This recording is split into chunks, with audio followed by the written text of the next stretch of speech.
So I know the title of this film is Bring Her Back, but all I know is nobody, and I do mean nobody, needs to bring me back to see this film again.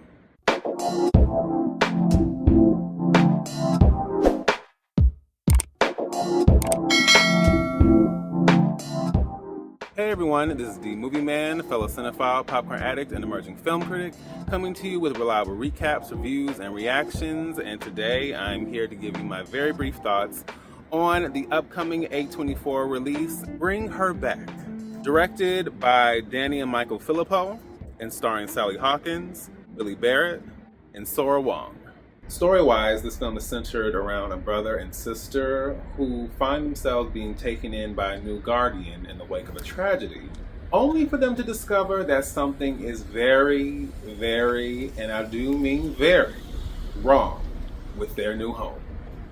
As I mentioned before, this film is directed by the Philippou brothers, and they had their feature directorial debut with Talk to Me, which actually premiered at Sundance, which unfortunately I didn't have the chance to see. And let me just make it very clear, like possession and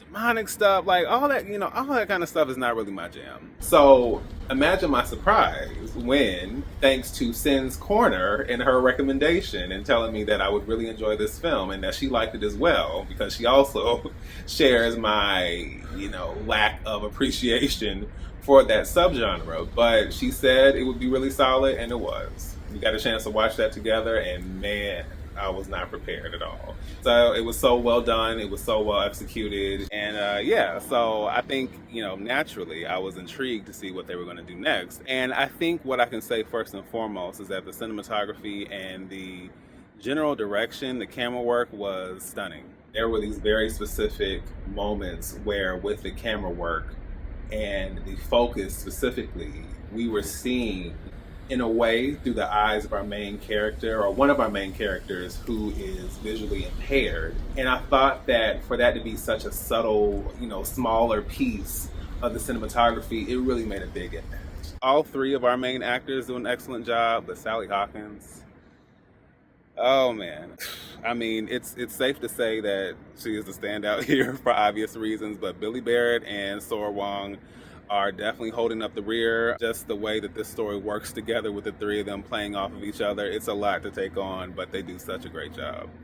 Outside of that, I think the violence and the visuals along with the violence, it was very effective, and maybe too effective. This is probably the first time in a while where I've watched something on screen and I kind of felt my stomach genuinely lurch. I think I'm gonna be sick. This is another example of how impactful horror can be when it taps into real life horror. Yes, there is a supernatural piece, but even that is stemming from a very specific real life scenario that can affect anyone. And I think sometimes that's scary in and of itself. The fact that normal, everyday people can encounter situations that change them for the worst, and the things that they are willing to do to return to the type of life they had before.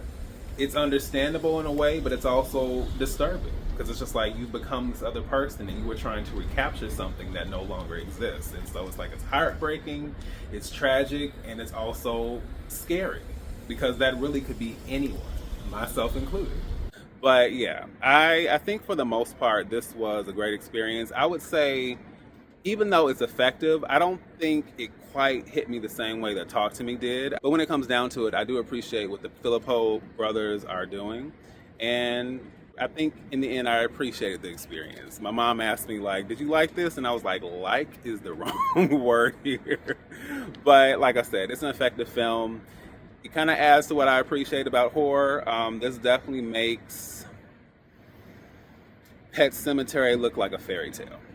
If that gives you an idea of what this is and what we have going on. It's just a lot. It's just a lot. But yeah, when it comes down to it, I appreciated the storytelling. I appreciated the narrative. And yeah, this is another reminder, much like Final Destination Bloodlines that I just saw, and now that I've had the back-to-back horror experience, I can definitely say I continue to be reminded of why horror is a genre I appreciate and love. Even when I regret that appreciation and love, there's always something there that I can take away from it and really enjoy. So please feel free to drop down below and let me know your thoughts on this. Do you think that this is a film that measures up to Talk to Me? Is it better? Is it worse? Is it on the same level? Let me know your thoughts down below and let me know what you think. So, once again, this is D, Movieman, signing off, and I'll see you at the movie.